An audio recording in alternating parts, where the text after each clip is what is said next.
Okay, this is CIS1103. This is week 13 and 14, wireless networks.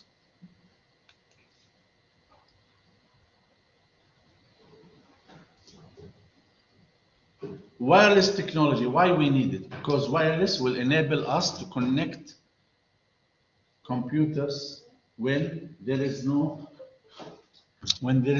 or we cannot pull cables, okay? Or we want to have a quick network, temporary one. So we can take a hotspot or wireless, establish a wireless connection.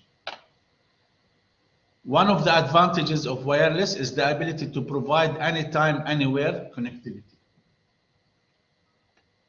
It is fairly easy and inexpensive because you don't have to dig in the ground or in the wall and break the wall, put some cabling, buy cable, okay?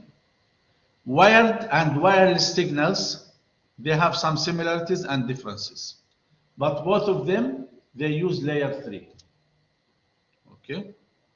And higher protocols.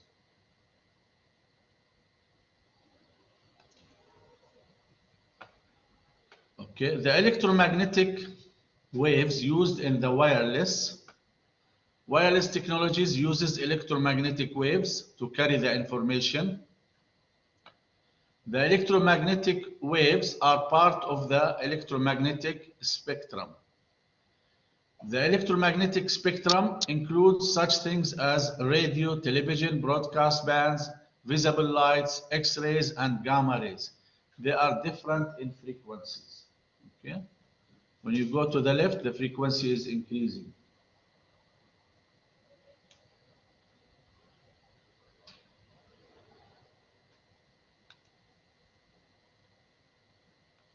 For LAN, we use 2.4 gigahertz and 5 gigahertz. For this, you don't need a license from the telecom company. It's free. It's not licensed. Also, we have Bluetooth, uses 2.4 gigahertz.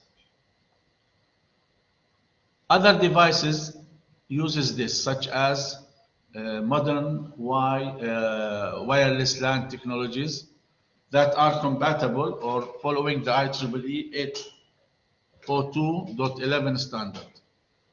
So this is the IEEE standard for wireless. Any questions?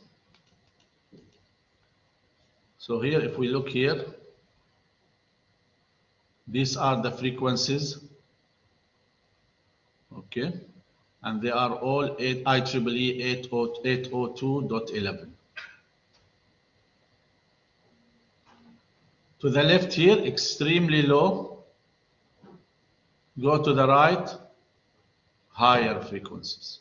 Some of them are dangerous even for a human, if exposed for them for a long time. Wireless LAN is active at layer 1 and 2. Okay? They support TCP, IP, higher layers, OSI protocols, and operating systems. Okay, these are the Wi-Fi networks. The most popular standard used for wireless LAN is Wi-Fi, or Wi-Fi stands for wireless fidelity. Okay, and it uses 2.4 gigahertz and 5 gigahertz.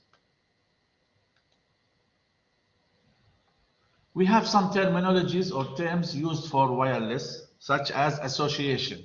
Association is when a packet are exchanged between computer and access point in order to gain internet access. So here I have an access point. You see that device? I open my laptop. My laptop will try to do association with the access point to get associated, linked. Also, we have scanning, when a wireless device surveys its surrounding for an access point. When I first open the laptop, it will scan to see what access points are available, correct? Then we have the SSID, or Service Set Identifier.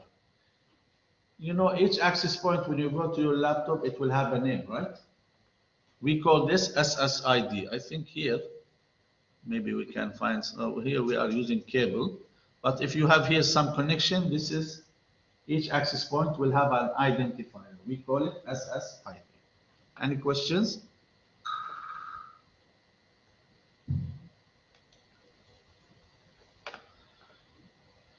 Security is a big concern for Wi-Fi because you cannot control the signal. The signal is going everywhere, right? I cannot control the wireless. Oh, okay, just go here 2 meters to the right, 2 meters to the left. No, it will reflect. Okay. Some of the attacks in Wi-Fi is the war driving. Someone will drive by near the building, connect with his mobile or laptop, and try to access your network. This is called war driving.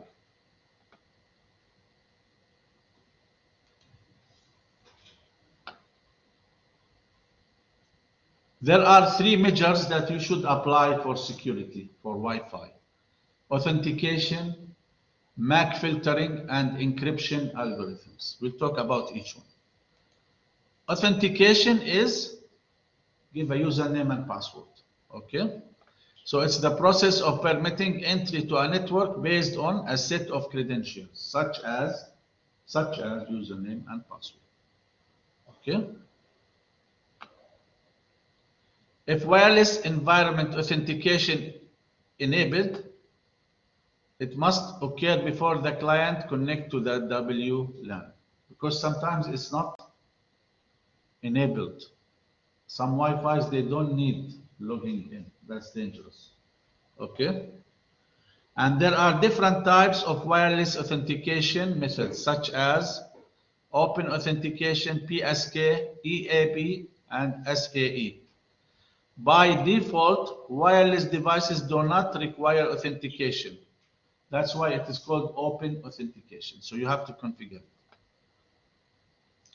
Open authentication should only be used in limited cases, like on public wireless networks or on networks where the authentication will be done by other means. Okay. Any questions? So authentication is to verify that the device that is attempting to connect to the network is legitimate and is trusted. After authentication is enabled, regardless of the method used, the client must successfully pass authentication before it can associate with an AP and join the network. So if I want to do associate with that access point, first I have to do the authentication.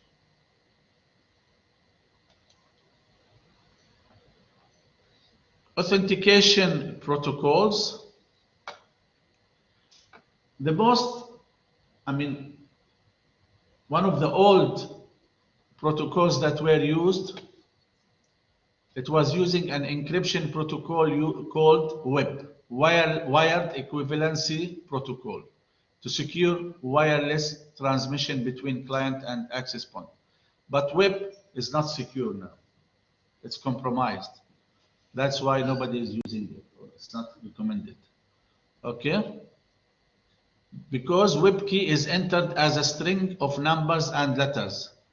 And generally it's 64-bit or 128 bits, and sometimes it is 256 bits.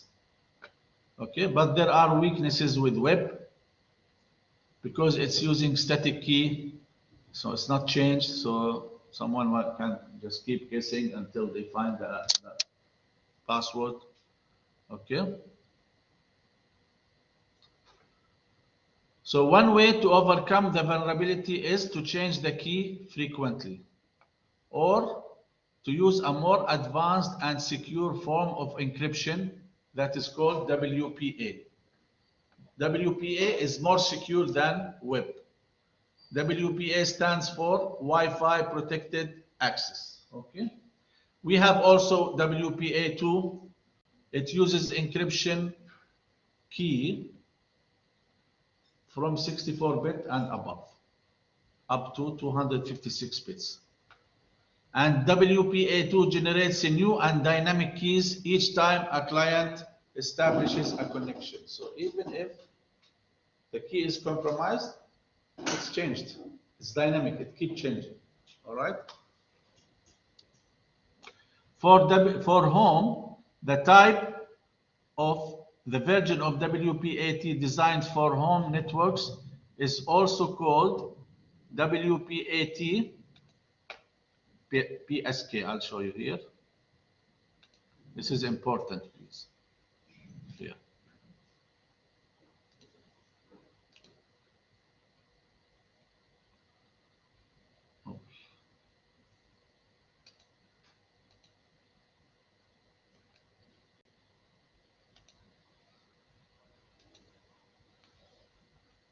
Okay, so you should know that.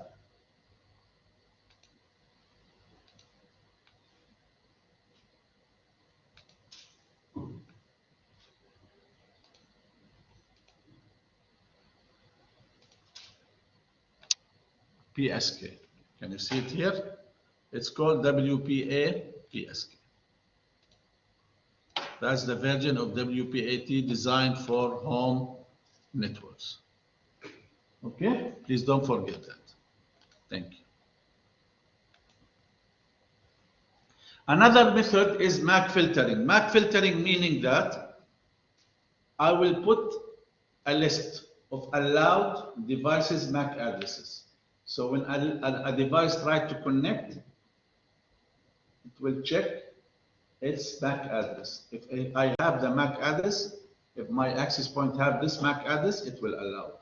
Otherwise, it will not be allowed. Okay? So it works like this. Here we have an address. Look here. We have a table. Okay, MAC 01 is allowed. This PC is allowed, which is this one is allowed. However, I don't have this device 75, so it will not be allowed. Okay, 62 is there, that's fine. But this device, because I don't have it in the wireless client MAC list, it will not be allowed. Okay, to connect. We'll stop here and then